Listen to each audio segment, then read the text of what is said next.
Hola De gente una. de YouTube, ¿cómo están? Mi nombre es Lalis y me enorgullece presentar a una persona que en lo personal admiro y quiero muchísimo, que se llama el senador Gustavo Bolívar. Gustavo, ¿cómo estás? Bienvenido a mi canal. Hola Lalis, buenas tardes, buenas noches, no sé qué hora será.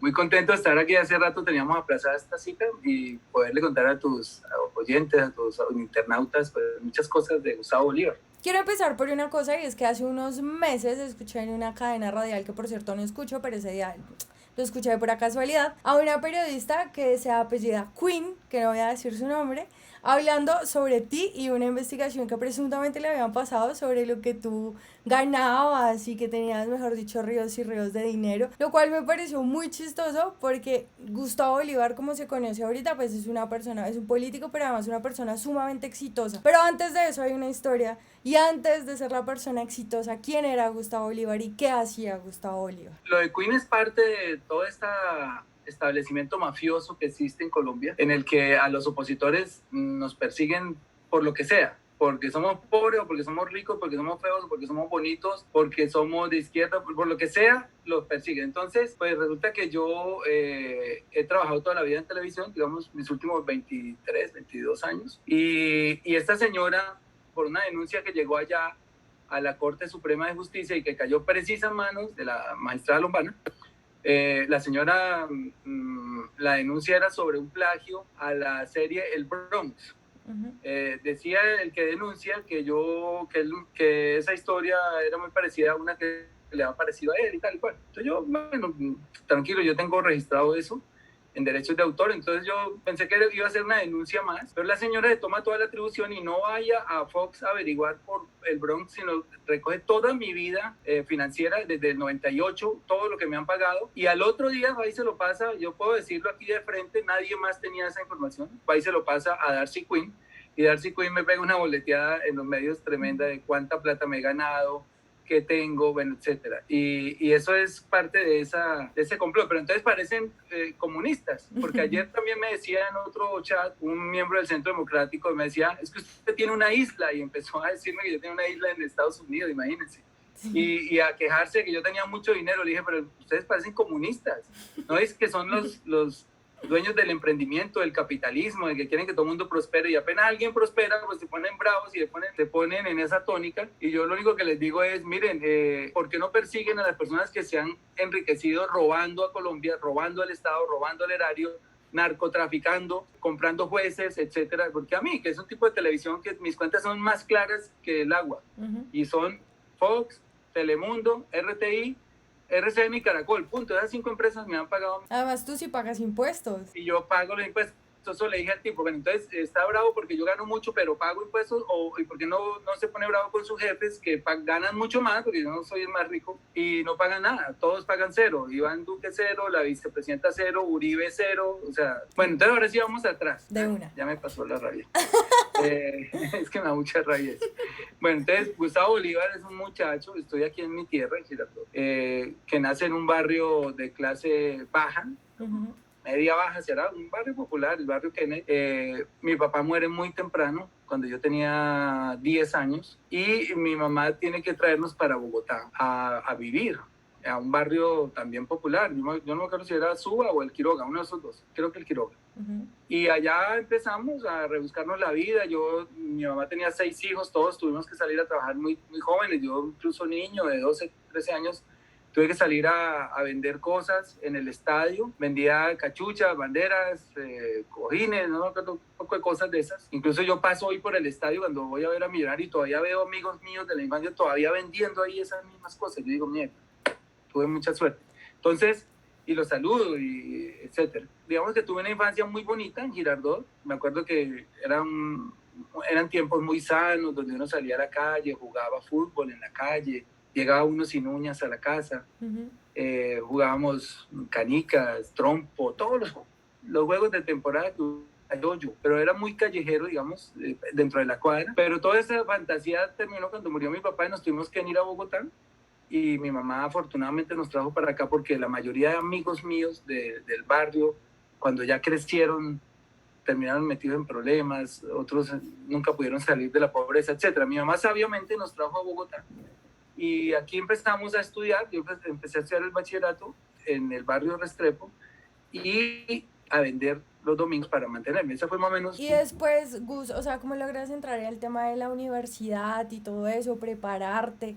Fue muy duro, pero quienes hemos tal vez nacido en una situación no tan fácil en la vida, lo vuelve a uno un poco más empático, pero sobre todo más disciplinado frente a los sueños que uno tenga. Y tal vez creo que esa es la lectura que uno puede hacer de tu trabajo. Tú dijiste la palabra clave, que yo se la digo a todo el mundo, porque me dicen, ¿cómo hago? Yo veo mucha gente sin esperanza, sin fe en el futuro, como estancados, como golpean una puerta y no les sale, golpean la otra, no les sale. Pero yo tengo dos claves que si la gente pudiera ponerlas en práctica y tener la paciencia, yo creo que eso les finalmente redunda en que tengan esa puerta de entrada. La primera es que muy jóvenes, muy chiquitos, descubran para qué sirven el talento. Todos tenemos un talento, todos. Créeme que no hay una sola persona sin un talento. Hasta uno ve a un estúpido y ese estúpido tiene un talento para hacer reír a los otros, para alguna cosa, para echar chistes, sí. Y entonces terminan sábados felices y se vuelve famoso y termina cobrando 10 millones por cada presentación. Lo que uno quiera ser en la vida.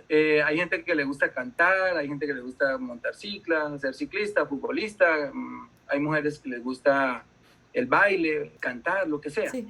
Yo descubrí eso muy temprano y eso yo creo que eso jugó muy en mi favor. Saber muy rápido para qué servía en la vida. Y eso fue gracias también a una profesora de mi bachillerato que hacía concursos de cuento y eso, y yo los ganaba y me decía, Bolívar, usted es muy bueno para eso, dedíquese a eso. Yo le creí, yo le comí el cuento, aunque yo quería ser ciclista, yo quería ser como Lucho Herrera, pues los referentes de mi época. Quería ser como Lucho Herrera, quería ser como el pibe Valderrama, yo quería ser jugador. Cuando uno tiene ansias de salir adelante, uno quiere hacer de todo. Y realmente me enfoqué. Esa es la otra parte. O sea, tener el talento, enfocarse. Me enfoqué en eso, entonces, ¿qué hice? Cuando empecé a ganar plática en los estadios, me fui y me compré una máquina de escribir. Sí, otros chinos tal vez se compran una pinta de ropa, no sé, balón, lo que sea. Pero yo compré una máquina de escribir. Y empecé a escribir novelas largas. Yo escribí una que se llamó El precio del silencio, que 20 años después llevaron a la televisión, pero no se perdió ese trabajo, porque yo empecé a escribirlo en hojas de máquina. Yo me acuerdo mucho que era una máquina que hacía mucho ruido, era eléctrica, pero las teclas hacían mucho ruido. Y el dueño de la casa, porque vivíamos en arriendo, nos gritaba toda la noche que apaguen esa vaina, que dejen dormir, y era yo dándole ahí hasta la madrugada. Todos los días, 2, 3, 4, 5 páginas, todos los días de mi vida hasta hoy escribo, todos los días, una columna, un poema, un libro, un cuento, siempre estoy escribiendo un libreto, lo que sea, porque yo me enfoqué y dije, para esto voy y en esto me perfecciono, porque pues obviamente por más que tengas talento necesitas perfeccionarte y aprender técnicas y eso. Y así fue. Entonces, una vez que compré la máquina, empecé a escribir, y cuando llegué al bachillerato, al 10º, aquí hay una historia que te puedo contar, ya pensé que mi carrera tenía que ser o periodismo o literatura, alguna cosa de esas. Porque además, si no estoy mal, estudiaste periodismo, ¿verdad? Sí, yo hice una cosa para mí muy linda, no sé, para otros tal vez no, pero para mí muy bonita. Yo entro a estudiar a la Universidad de La Sabana porque no existía periodismo en las universidades públicas. Hasta hace poco en la distrital, en Bogotá al menos. En esa época no existía y yo lo empecé a entender después por qué, y era que yo decía, claro, el sistema no quiere que de la nacional haya periodistas, o, ¿me entiendes?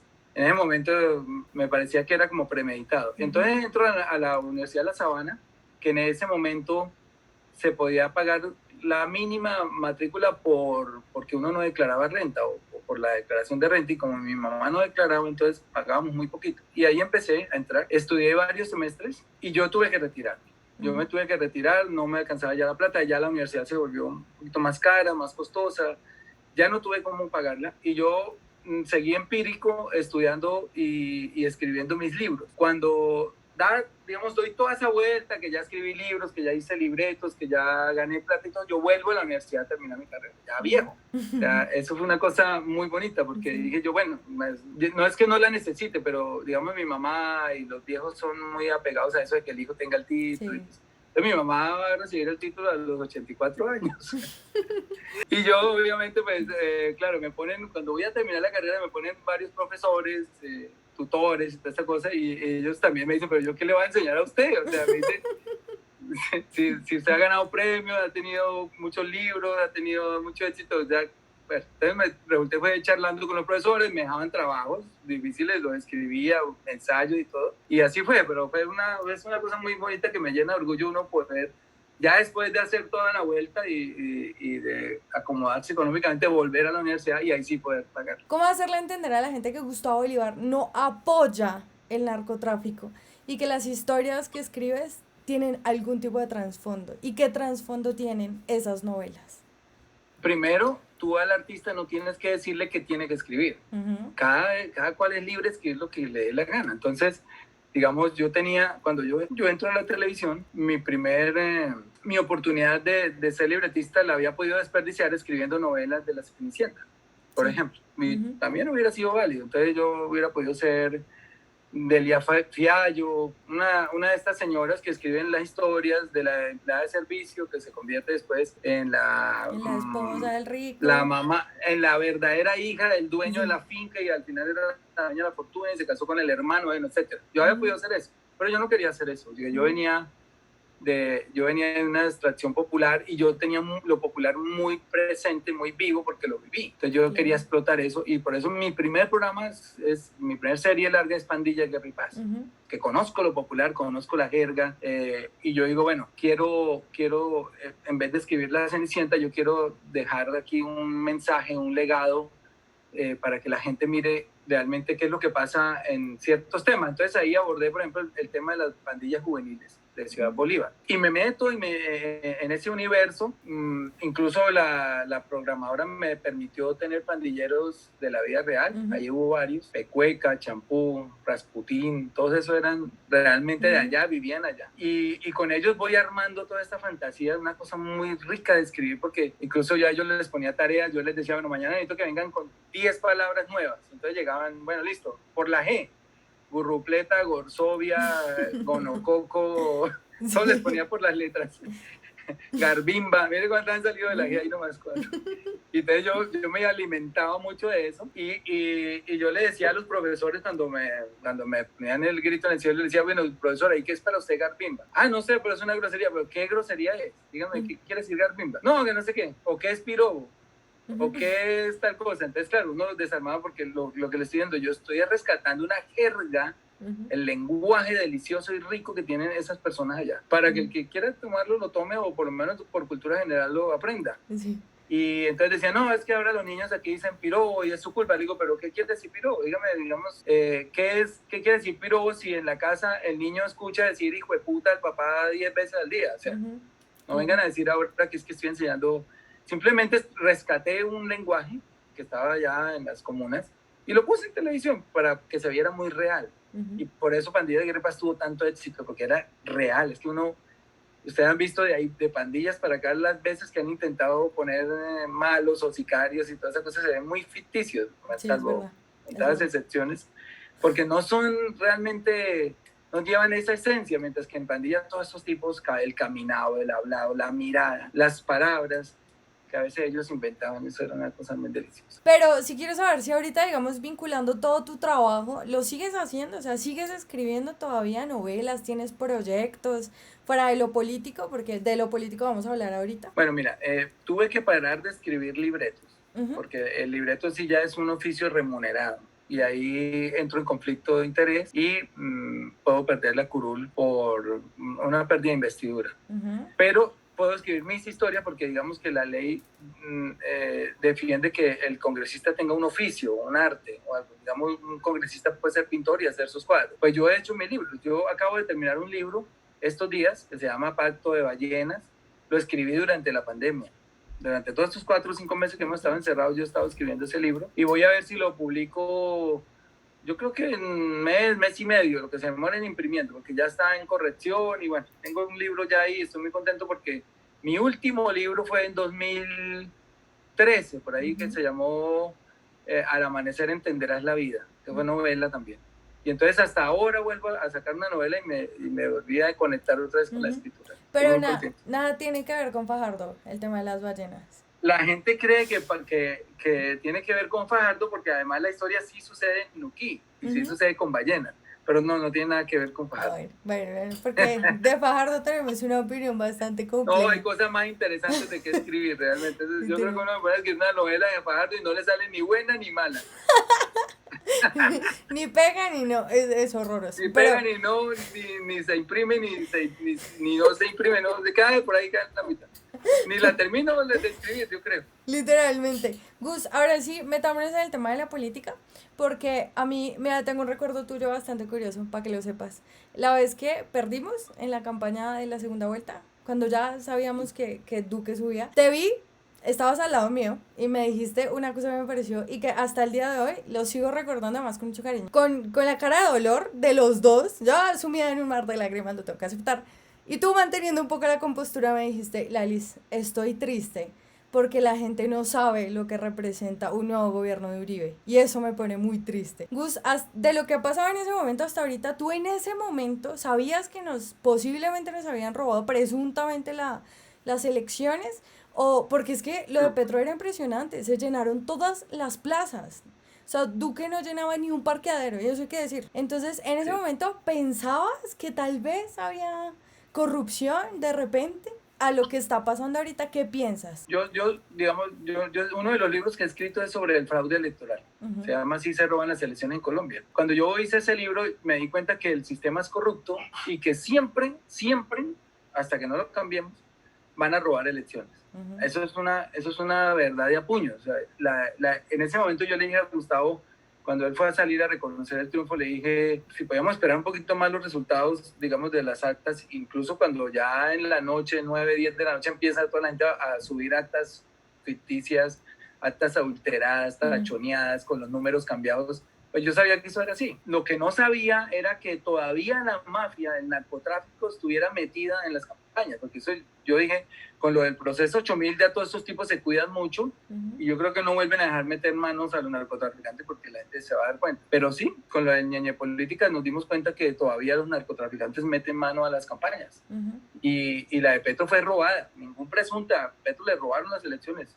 Y hay cómo demostrarlo. Lo que pasa es que estamos cooptados por todos lados, ¿no? Ellos tienen el Consejo Nacional Electoral es de ellos, la registraduría es de ellos, la fiscalía es de ellos. No hay forma por dónde meterse, ¿no? No hay, la Contraloría es de ellos. Entonces, todos esos cuerpos se solidarizan con el establecimiento y terminan cerrando filas para defenderse de nosotros, digamos, de los intrusos, de los que pretendemos el poder sin deberles a ellos, sin financiarnos con ellos y obviamente sin hacer pactos con ellos, y eso los tiene nerviosos porque pues saben que un gobierno alternativo, un gobierno independiente, seguramente los manda a la cárcel y empieza a destapar muchas cosas que han pasado en este país y que están ocultas, porque ojo, lo de la ñeñe política salió por carambola, porque estaban investigando al ñeñe que había matado supuestamente a un tipo por allá en Barranquilla, al hijo de un sastre, no sé cuántas, y lo estaban chuzando, le estaban escuchando las conversaciones porque para ver si de pronto se caía en ese caso, y de carambola escucharon todas estas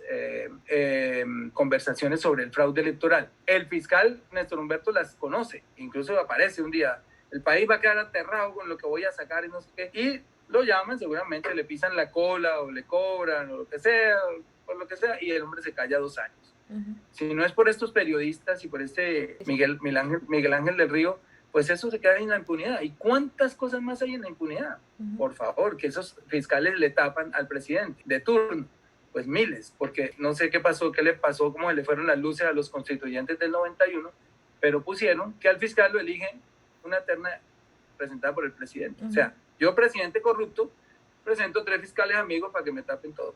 Y así ha funcionado Odebrecht, así pasó lo de Saludcop, así pasó ahorita lo de la ñeñe política, seguramente no va a pasar nada con la Merlano política, porque pues así es. Y uno de los ejemplos más claros es, hace poco Daniel Coronel publicaba un audio sobre el senador Pulgar, hablando de cómo le habían ofrecido a Alex Char 5.000 millones de pesos para votar por una candidata a la Procuraduría. Ese es el vivo ejemplo del clientelismo y la corrupción en Colombia. Y ese señor Alex Char tiene más de 20 procesos abiertos. 21. Dice la revista semana 21. Sí. Nunca le van a decir nada. No. Son dueños del Colombia, tienen todo el dinero para tapar, son amigos de los fiscales, o sea, nunca le va a pasar nada. Te va a votar por él. Exacto. Te ¿Tú aseguro crees? que cuando les lance, ay, sí, ese señor sabe hacer muy buenos puentes y hace buenas carreteras, vamos a votar por él. Y ellos salen corriendo a votar por él. ¿Tú crees que terminen aliándose con el uribismo? Sí, mira, la situación es la siguiente. El uribismo ya sabe que no vuelve.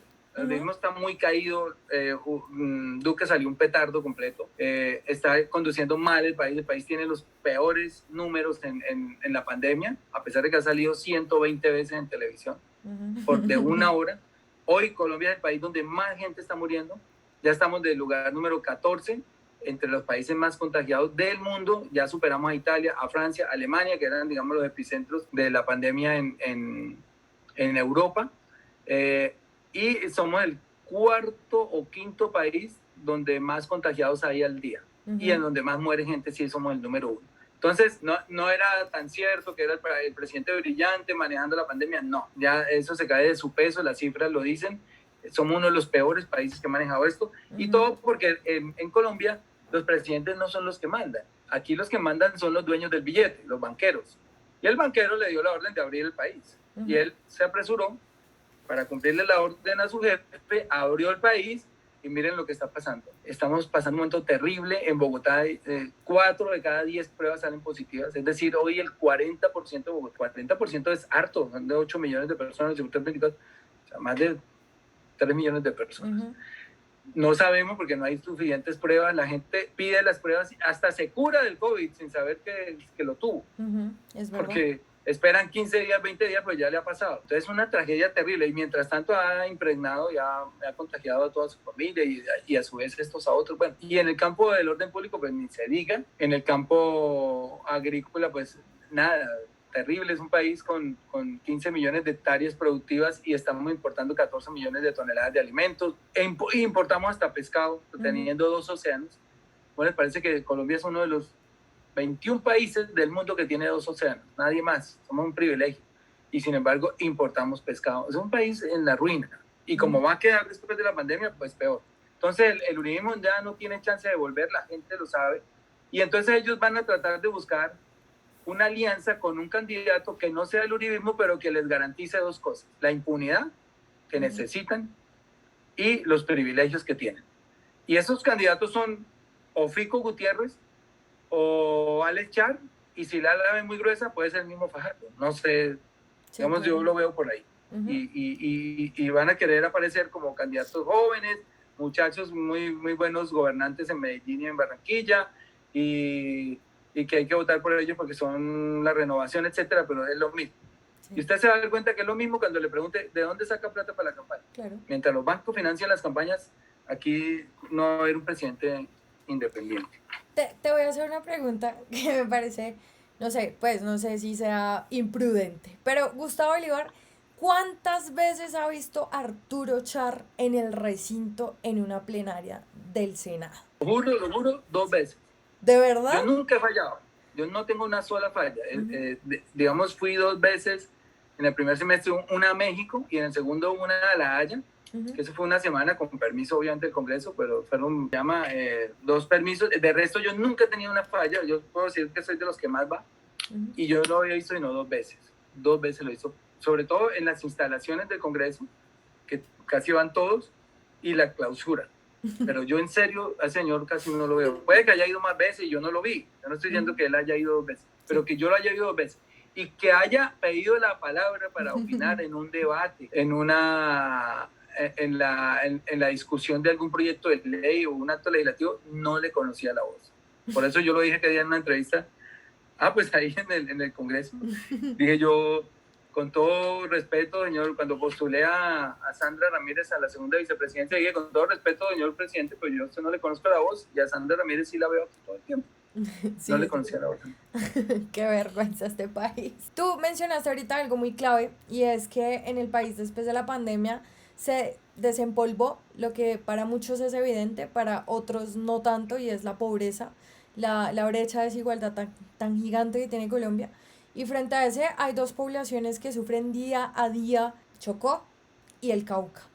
pero esas dos Sí. problemáticas primero aborda todo el tema del narcotráfico y del narcotráfico se genera la violencia y el otro problema y el otro factor son las empresas que intentan pasarle por encima a las comunidades y a sus territorios, rompiendo los acuerdos que supuestamente les da la ley para que puedan conceder ciertos espacios. Pero hablando específicamente del narcotráfico, Gus, el proyecto de ley que tienes, explícanos qué es ese proyecto de ley.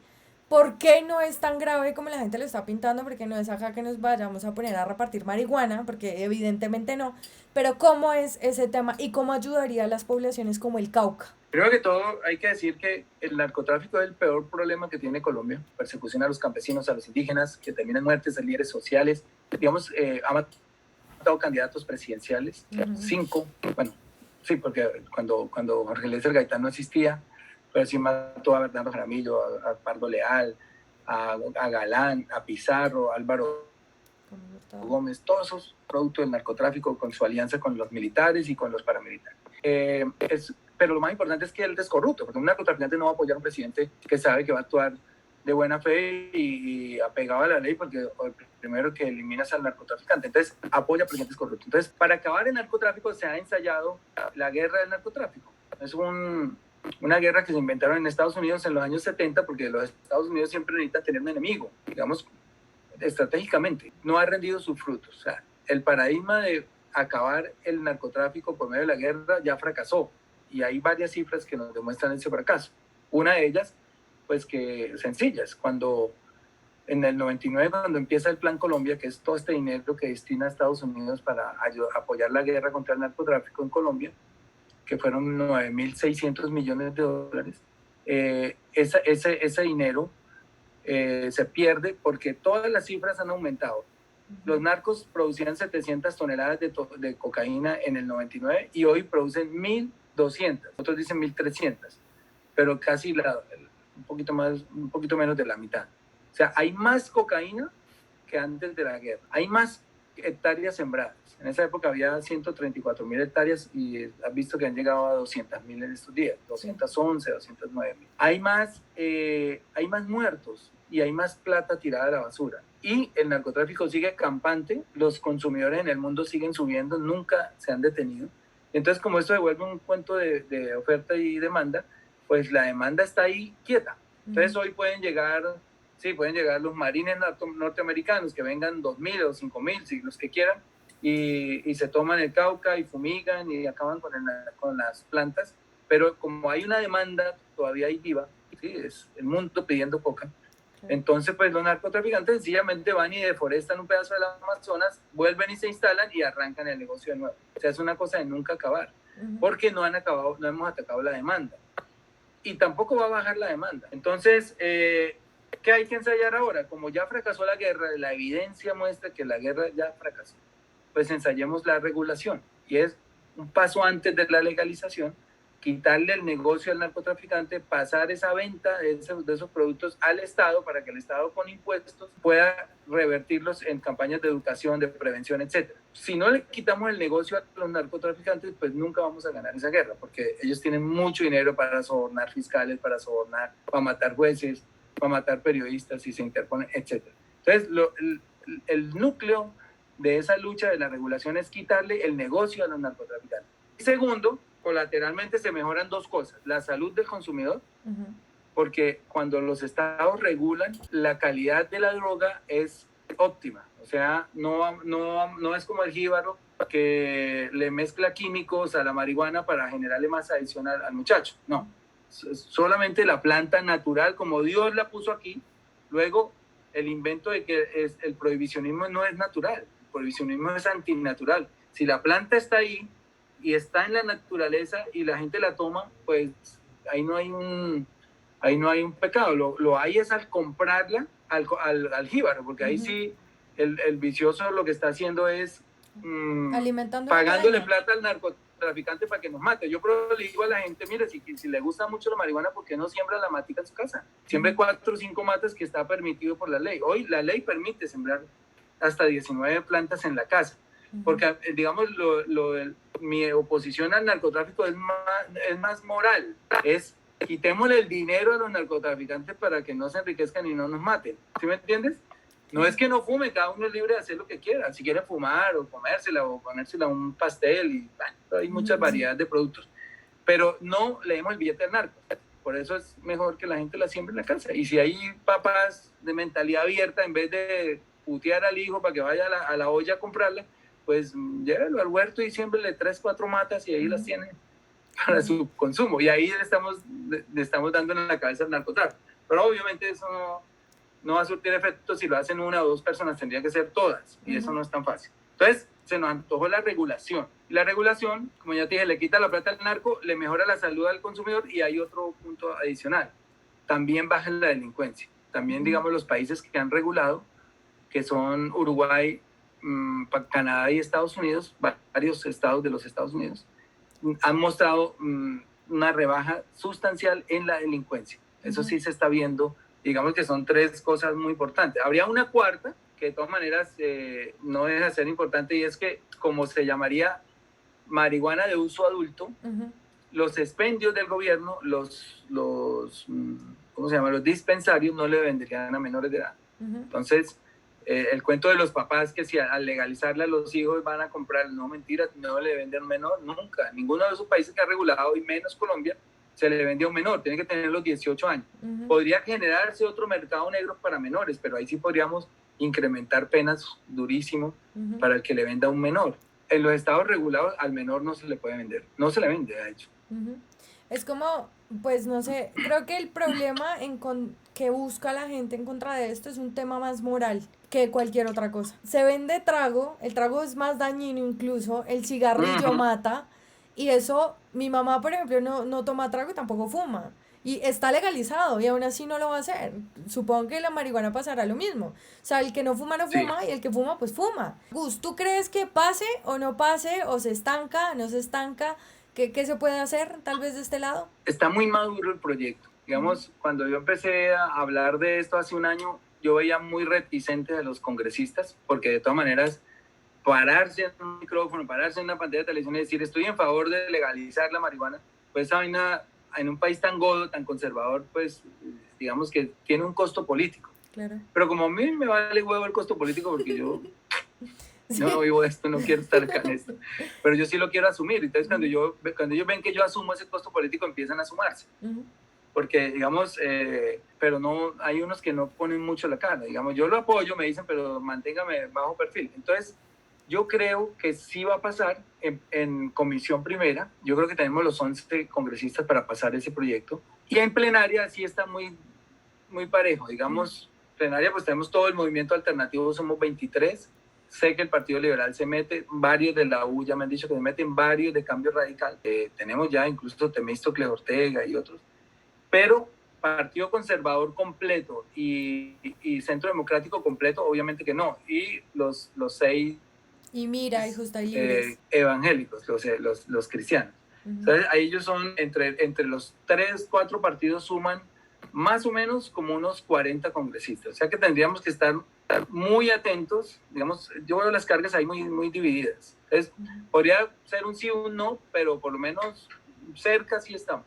Ese es el panorama. En comisión pasamos, pero en plenaria estamos miti todavía. El país, pues ya lo has explicado tú, yo lo he explicado un montón de veces, está por un camino tedioso. ¿Qué podemos hacer los jóvenes desde este lado, quienes no ejercemos ningún tipo de poder, digamos? O sea, no hacemos parte del Estado de ningún tipo. ¿Pero qué se puede hacer? Tenemos una responsabilidad muy jodida. Y es que en serio, yo quisiera hacerle entender, jóvenes, que la participación de ustedes es la más importante, porque ustedes son el grupo poblacional más grande. El de 18 a 24 años es el grupo poblacional más grande hoy. ¿Por qué es importante? Porque si nosotros permitimos que haya otros 4 años, pues ustedes miren nomás los índices, cómo están, y los proyectos que ellos están presentando hoy. Esa gente quiere acabar con el país, o sea, lo quiere robar. Mire, por ejemplo, hay un proyecto de tierras de María Fernanda Cabal, para legalizar las tierras de tenentes de buena fe. ¿Esto qué es? Legalizar el despojo. Que todos los campesinos que perdieron sus tierras y los terratenientes se lo compraron a los paramilitares que mataron y masacraron pueblos enteros para despojar esas tierras, Resulta que ahora ese terrateniente dice, no, yo la compré de buena fe, yo no sabía que esto era, yo no sabía que esto había sido fruto de una masacre ni que era de un campesino, y se la legalizan con esa ley. Y lo grave es que ellos tienen hoy ya las mayorías para hacer aprobar toda esta cantidad de leyes. Quieren acabar el proceso de paz, ya lo tienen agonizando. Miren, muchachos, 70 años, ustedes tal vez no han vivido en las regiones donde se vivió la guerra. Es terrible, hay que ir, o por lo menos vengan en YouTube, escuchen los relatos de la gente, cómo sufren, cómo llegaban los paramilitares, los ponían boca abajo en la mitad de la plaza y los empezaban a picar con una motosierra. Eso no es un paja, eso no es mentira. O les mochaban las cabezas, o como la matanza de Chengue, que fue 25 campesinos, a todos les explotaron la cabeza con un mazo. Todo hicieron estos desgraciados y eso están en el poder. Y ahora quieren legalizar esas tierras que robaron con esas masacres, que no era más que un pretexto para despojar a los campesinos de sus tierras. Eso no era que eran auxiliares de la guerrilla y todo, como hacían para saber, y además los cogían a todos y desplazaban pueblos enteros. Yo no niego que haya un auxiliar de la guerrilla en un pueblo, no sé en esa época cómo sería el asunto, pero cogían a todo el mundo, los desplazaban, les robaban las tierras, iban con notarios amigos, la escrituraban, y esa hoy se la quieren legalizar ya a través de esta ley. Se roban el erario. Nosotros estamos haciendo una investigación de clientelismo y aquí todas las familias que están en el establecimiento, todos esos apellidos que ustedes escuchan, tienen al nieto, a la hija, al primo, a la hermana, a la esposa, todos trabajando en la administración pública como corbatas, ni siquiera hacen nada, con grandes sueldos. Se reparten las embajadas, ahí ya acabaron con la carrera diplomática, que era, digamos, un medio para que las personas que estaban en ascenso iban escalando hasta llegar a embajadores. No, ahora ponen de embajador al hermano de Paloma Valencia, al otro.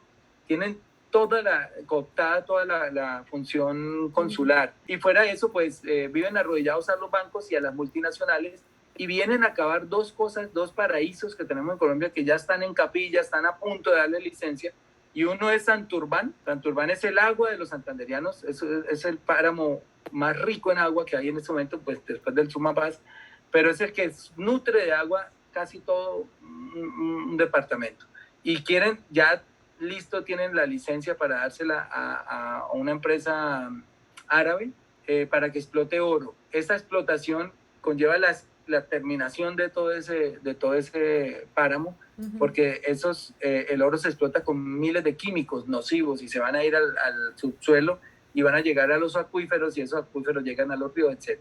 Ese es uno. Pero hay otro que es Tribugá, que es de lo que trata mi novela. Tribugá es un puerto que quieren hacer en Nuquí, en Chocó, donde van a aparearse las ballenas cada año. Vienen desde el sur, desde más abajo de Chile y Argentina, y llegan acá todos los años, aprovechando las aguas cálidas, a aparearse. Pues bueno, ahí quieren hacer un puerto igual al de Buenaventura. ¿Cuál es el problema? Que está en el corazón de Chocó, y eso implicaría atravesar una autopista para llegar a ese puerto, por todo el corazón de la selva chocuana, que es el segundo lugar más biodiverso del mundo. Sí. Cuando hay carreteras en la selva, pues obviamente viene la población, vienen unas olas de migraciones, y todo eso se va a poblar, van a deforestar el Chocó, y vamos a acabar con el futuro. Si ustedes no lo quieren ver a muy corto plazo, pues entonces véanlo a largo plazo como el futuro de sus hijos, de sus nietos, sino el de ustedes mismos. Y eso es real. Cuando estamos hablando acá de que el planeta se está recalentando, que está subiendo la temperatura, es porque todos estos pulmones del mundo, como la Amazonía, como la selva chocuana, que son los que absorben todo este CO2 y lo convierten en aire puro, pues se están acabando.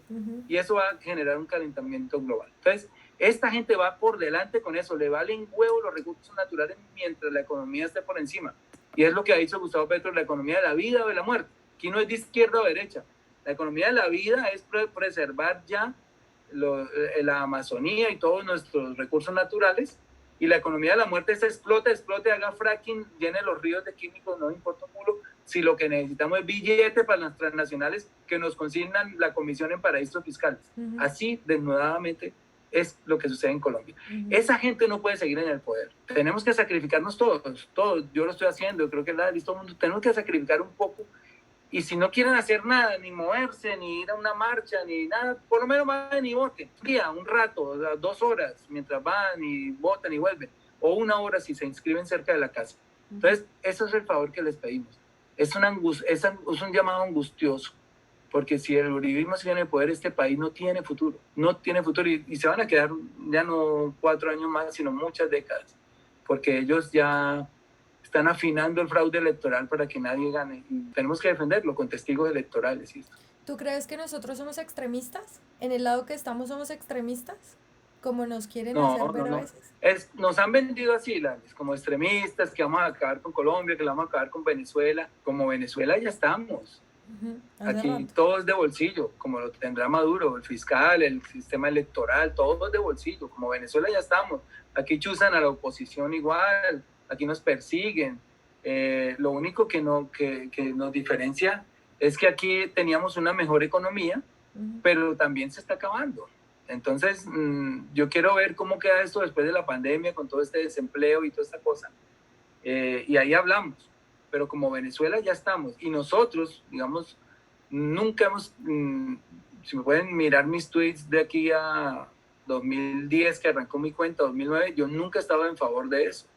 Jamás. Y nosotros lo que queremos es que Colombia sea decente, que tengamos transparencia en el manejo de los recursos públicos, que la plata le llegue a las regiones más desfavorecidas, que la salud sea gratuita y la educación, que sean derechos fundamentales, no negocios como son hoy. La salud no puede ser un negocio, la educación no puede ser un negocio. Monten negocio con aerolíneas, con los celulares, con lo que sea, pero ni el agua, ni la salud, ni la educación pueden ser negocios, tienen que ser derechos fundamentales. Y hay plata para hacerlo. Colombia tenía mucha plata, ahí vimos como con la pandemia el gobierno empezó a sacar billones y billones de todas partes que no teníamos y aparecieron. ¿Por qué? Porque los tenían guardados. Estaban en otros rubros, en el FOME, digamos, había una plata de ahorros de pensiones, etcétera, y seguramente si uno se dedicara a quitarle las exenciones tributarias y todos los privilegios tributarios que tienen los poderosos, ahí aparecería un mundo de dinero para poder cumplir con esos dos requisitos de dar educación y salud gratuita. Lo demás, que lo cobren. Pero cosas como estas, muchachos, tenemos que, no pierden nada con ensayar un gobierno progresista, como los hay ya y los ha habido, como fue Lula en Brasil. Si quieren, sin que yo les eche carreta, métanse a internet. ¿Cómo fue el gobierno de Lula en Brasil? Y es la transformación que hizo, la cantidad de universidades que creó, cómo mucha gente salió de la pobreza y pasó a la clase media. Aquí al contrario, la gente de clase media está bajando a la pobreza. Y esas estadísticas las está dando el DANE hoy, no son mías. La gente de clase media se está empobreciendo. Para mí es un honor siempre hablar contigo. Me alegra mucho haberte visto. No, Milalis, gracias. Yo también sigo tu programa, siempre estoy atento a tus opiniones. Me pareces también una chica muy valiente cuando dices las cosas. Tenemos que perder el miedo, muchachos. Eso es uno de los requisitos para poder hacer esta revolución pacífica que estamos haciendo. Es decir las cosas, llamarlas por su nombre. Seguramente se ponen bravos, pero si somos muchos, pues no van a tener cómo matarnos a todos, pero vamos para adelante. Vamos a quitarle el poder, a quitarle los secuestradores a Colombia.